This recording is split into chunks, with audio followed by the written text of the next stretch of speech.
के Sharma, chairman department of nephrology and kidney transplantation, eternal hospital, Jaipur से बोल रहा हूँ। नमस्कार। सामान्यतः इंसान में दो गुर्दे पाए जाते हैं जो कि शरीर के अपने रीढ़ की हड्डी जो अंदर होती है उसकी दोनों तरफ में होते हैं, पसलियों के नीचे। इनकी साइज लगभग 10 सेंटीमीटर या एक मुट्ठी के आकार के बराबर के होते हैं। लेकिन कभी कभी एक किडनी भी पाई जाती है, या गुर्दा, हिंदी में गुर्दा बोलते हैं किडनीज को। तो सामान्यतः तो दो होते हैं, लेकिन 4 से 5 हज़ार व्यक्ति में से एक व्यक्ति को एक गुर्दा भी पाया जाता है।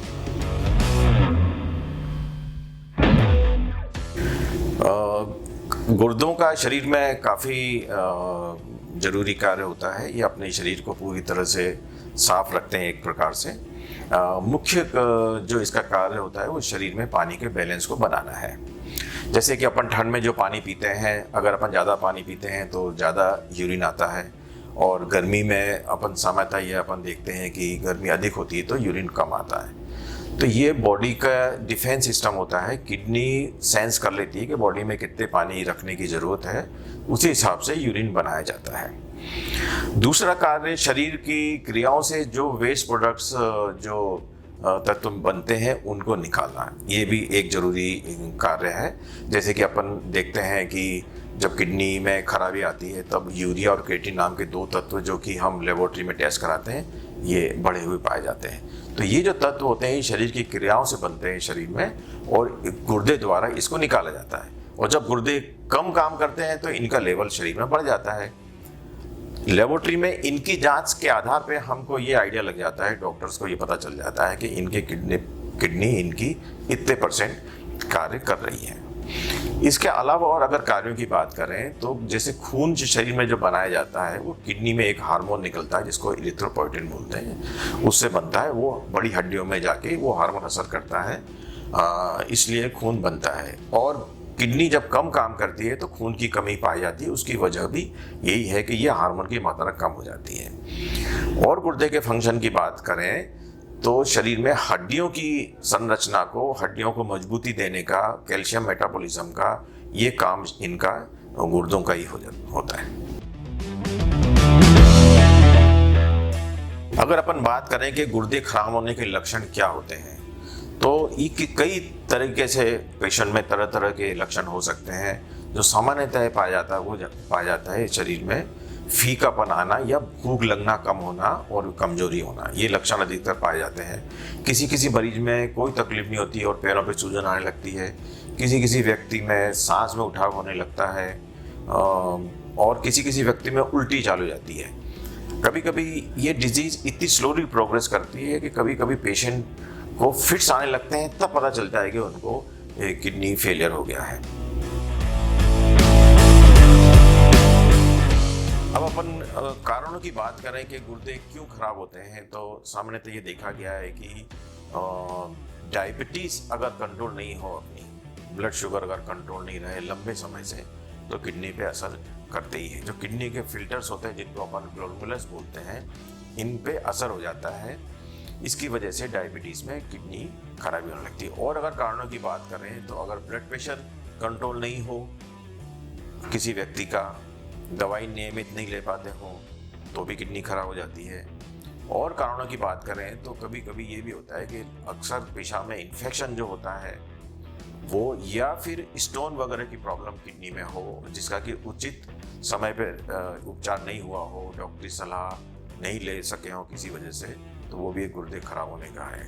दूसरे और गुर्दे खराब होने की जो ग्रुप है वो ग्लोमेरुलोनेफ्राइटिस बोलते हैं हिंदी में, जिसको सामान्यतः हम मरीजों को समझाने के लिए कहते हैं कि गुर्दे पे सूजन आ गई है। इस वजह से गुर्दे कई सालों में धीरे धीरे उसकी साइज कम हो जाती है। जैसे सामान्यतः किडनी की साइज 10-11 सेंटीमीटर के बीच में रहती है, तो धीरे धीरे समय रहते कई सालों में इसकी किडनी की साइज 7 सेंटीमीटर, 8 सेंटीमीटर ऐसी हो जाती है। ये जो डिजीज होती है रिकवर नहीं होती है अगर ग्लोमेरुलोनेफ्राइटिस में किडनी की साइज स्मॉल हो जाए। और भी कई इम्यूनोलॉजिक डिजीजेज होती हैं जिसमें कि किडनी खराब होने की संभावना होती है। सामान्यतः ये देखा गया है कि शुगर अगर कंट्रोल नहीं हो, ब्लड प्रेशर कंट्रोल नहीं हो, या फिर किसी को ग्लोमेरुलोनेफ्राइटिस हो जाए, तो ये किडनी फेलियर के अधिकतर ये कारण पाए जाते हैं।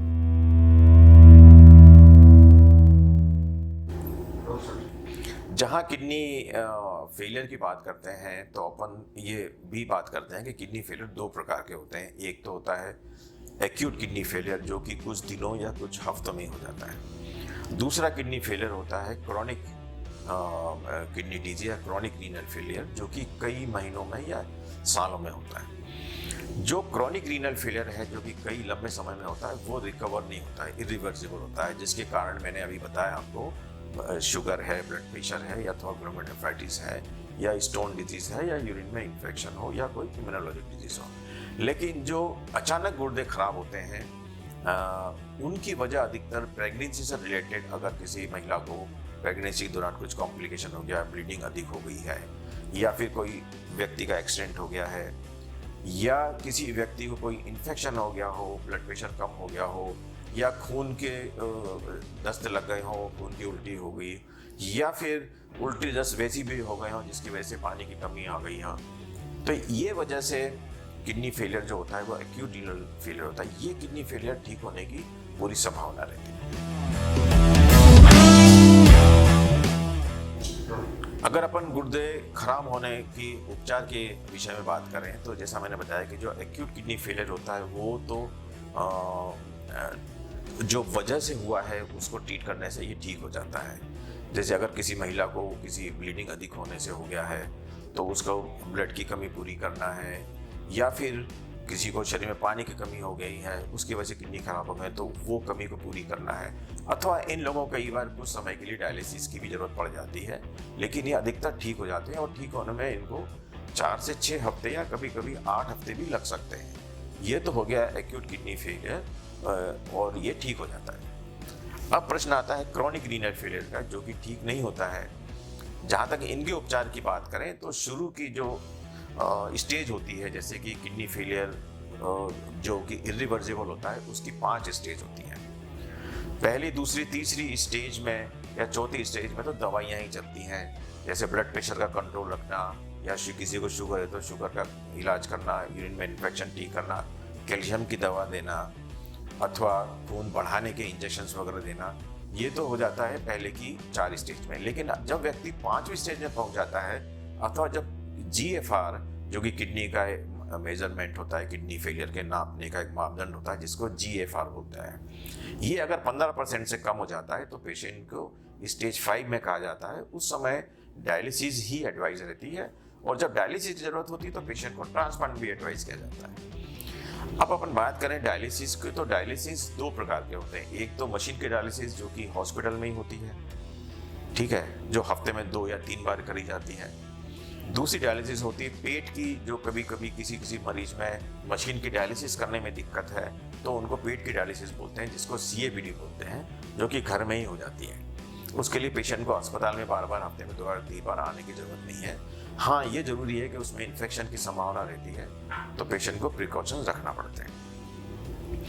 अगर पेशेंट यंग है, कम उम्र है उसकी, और उसकी डिजीज ऐसी गुर्दे सिकुड़ गए हों जैसे, या ऐसी संभावना हो कि लंबे समय तक डायलिसिस करना इनके लिए समस्या ही रहेगी, ऐसे मरीजों को हम एडवाइस करते हैं गुर्दा प्रत्यारोपण की। जब गुर्दा प्रत्यारोपण की बात करते हैं तो अपने को डोनर चाहिए होता है, किडनी कौन देगा, ये प्रश्न आता है। तो हम मरीजों को एडवाइस करते हैं कि आप अपने परिवार में देखें आपसे मिलता जुलता ग्रुप किसका है, उनको लेके आए, उसकी जांच करें, क्योंकि सबसे ज़्यादा नतीजे तब अच्छे होते हैं जबकि जेनेटिक सिमिलरिटी अधिक होती है। जैसे माँ बाप में से बच्चों को 50% जीन्स आते हैं, तो अगर किसी बच्चे को या बच्ची को माँ किडनी देती है तो उसके नतीजे बहुत अच्छे हैं। तो इस हिसाब से अगर सपोज किसी के कोई खून का रिश्तेदार किडनी देने वाला नहीं है तो उन व्यक्ति में फिर वाइफ है या हस्बैंड है या कोई और है, उनसे सलाह ली जाती है। तो ये सारी जो गुर्दा प्रत्यारोपण की डोनर सिलेक्शन और ये सारे मापदंड होते हैं। ये ह्यूमन ऑर्गन ट्रांसप्लांटेशन एक्ट एक है, अपने सभी प्रदेशों में है, इसी के तत्वाधान में ये सब कुछ होता है। और सभी पेशेंट जो कि ट्रांसप्लांट कराते हैं, डोनर उनका भले ही सिस्टर हो, ब्रदर हो, सन डॉटर हो, या पति पत्नी में से कोई हो, या कोई और रिश्तेदार हो, वो सब ही इसके द्वारा इस्टेब्लिश एक ऑथराइजेशन कमेटी है, उससे परमिशन लेके आते हैं, उन्हीं का ट्रांसप्लांट हो जाता है। अगर किसी व्यक्ति के घर में कोई भी डोनर नहीं है तो उन व्यक्तियों के लिए फिर हम एक कैडेवर ट्रांसप्लांट प्रोग्राम जो कि हर प्रदेश में चल रहा है सरकार के तत्वाधान में, उसमें उनका रजिस्ट्रेशन कराते हैं और कोई भी ब्रेन डेड व्यक्ति होता है किसी हॉस्पिटल में, उसका एक नोडल ऑफिसर हैं उनके, वो डिसाइड करते हैं कि ये किडनी या और भी ऑर्गन से बॉडी में जो वो कि कहाँ कहाँ भेजे जाएं, वो एक अलग प्रक्रिया है, वो गवर्नमेंट के तत्वाधान में ही होती है।